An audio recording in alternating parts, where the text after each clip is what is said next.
At United Nations General Assembly, Guinea's Junta leader defends coups in Africa and rebuffs the West. This is serious. People thought he would not even go there. He was there, and as a military leader, we thought the world leaders would say he shouldn't come because they have a military leadership, but it didn't happen. Yeah? So he was there. The Guinea leader said Guinea is among several countries to have seen coups since 2020, along with Mali, Burkina Faso, and this year Niger and Gabon. The coups have been strongly condemned by the United Nations and Western powers such as the US and France, of course. The recent coups in Africa are attempts by militaries to save their countries from presidents' broken promises, the head of Guinea Junta said as he rebuffed the West for boxing in the continent of more than 1 billion people.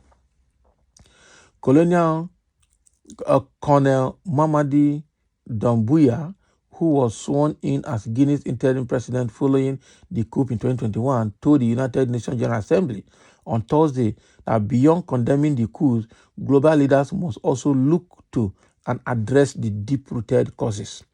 Okay, that the Portuguese is not only the person who takes up arms to overthrow a regime. He told the gathering of world leaders in New York, I want us all to be well aware of the fact that the real Portuguese, the most numerous, are those who avoid any condemnation. They are those who cheat to manipulate the text of Constitution in order to stay in power eternally. Guinea is one of the several nations in West Central Africa that have experienced 8 coups since 2020, including 2, Niger and Gabon, in recent months. The military takeovers, sometimes celebrated by citizens in those countries and condemned by international organizations and foreign countries, have raised concern about the stability of the continent, whose young population of at least 1.3 billion is set to double by 2050 and make up a quarter of the planet's people. So this is the thing now. The military junta in Guinea has told the world leaders that, look, it is not just condemning the coup in the West African countries, it is also about what is the cost, okay? Do not just condemn it, but also care about the cost. What is causing it? Let us know. So let us know what is causing it, because we cannot continue like this. You cannot just condemn what is happening. Also know that we cannot condone leaders who manipulate the constitution to keep themselves in power forever.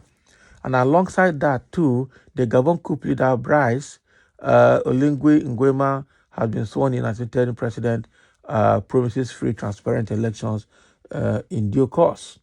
Okay, and these are the people, okay, that actually overthrew the government of the Bongos in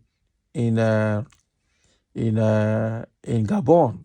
Okay, we know that Umar Bongo has led the country for so many years, and now handed over power to his son Ali Bongo, and altogether both of them have ruled Nigeria for almost 54 years. Okay, now the military are taking over there as well and promises a free and fair election, and that is exactly what the military junta of Guinea is trying to tell the world leaders at United Nations General Assembly, that these military coups are done to save the countries. The armies or the military are trying to save their nations from collapse, are trying to save their countries from the hand of these corrupt politicians who manipulate everything to remain in power, and also being used by the West as stooge and as puppet to also exploit their countries. And that's exactly what they don't want. And that is why you see all the coups, once they take place, the citizens jubilate. And I tell you, if military coup take place in Nigeria today, Nigerians will jubilate. In fact, more than 90% of Nigerians will jubilate, because politicians have proven to be more corrupt than the military. We said military is very corrupt, and so we needed democracy. Now, democracy had been for the past 24 years, and we've seen that the corruption of the politicians is even worse than the military. And also the corruption in the military is also brought in by the politicians. That is what we see now. Because the military have been in barracks, it's politicians that have used them and showed them that there is money in politics. That is it. And so when the military coup take place, it is to correct the misdoings and misrule of the country by the government. That is exactly what this man is trying to tell the world leader. And I'm sure that countries like US, France, and probably United Kingdom will not like to hear that. Okay, in their mind, these are the stubborn boys in Africa who will deal with them. Exactly, because those countries are also sovereign nations of their own. They lack the power and the jurisdiction to go in there and wage war with them directly.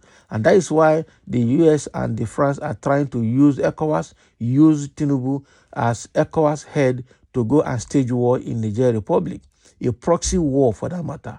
They are telling them they will help them, they will support them. But it means that when they enter Niger, the kind of fight that will take place, the way the Nigerian soldiers supported by Guinea, Burkina Faso, and Mali, and now the Wagner PMC from Russia, they will wreak havoc on ECOMOG or ECOWAS soldiers. I tell you the truth. That is a war that nobody wants. That is the truth. And so Tinubu now is between the devil and the deep blue sea, confused. The ECOWAS is confused. They don't know where to start from, whether to go for that war or to wait. Even though they still continue to shout like toothless bulldog, they cannot attempt to go to war in Niger. If they try that, they'll get surprise package. And that surprise package will be very terrible. Even the Nigerian soldiers are already divided about that war. They don't want to go there. Because one, Niger is as a sister country. And two, of course, everybody understands the reason why that coup took place. And that is why a lot of people in Nigeria are also praying that let such coup also take place in Nigeria. Because we cannot continue to have this kind of government and expect us to progress. We cannot. The constitution is bad and they don't want to amend it. They don't want to revisit it. Religious bigotry, ethnic and tribal bigotry, all of these personal sentiments, corruption at all levels is what is killing Nigeria. And the only way it can stop is for Nigeria to be shut down and then start afresh again. And it's only the military that have the power to do that, to shut down the country and start all over again, rework the constitution, reorganize the nation, and conduct another election. That is exactly what Nigeria needs at this moment. And where that election will be supervised by the military, so there will not be any form of malpractice or any more form of rigging or electoral violence anywhere. The country needs to be shut down and start afresh. That is what we need now.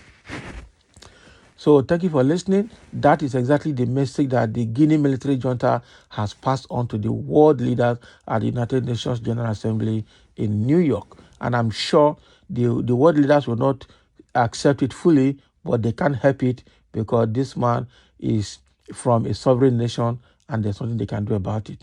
They can only persuade him, they cannot force him. And the guys are hell-bent on what they want to do, and nothing will stop them. And that is what it takes to revive and to improve a nation. So thank you for listening, and let's have your comments.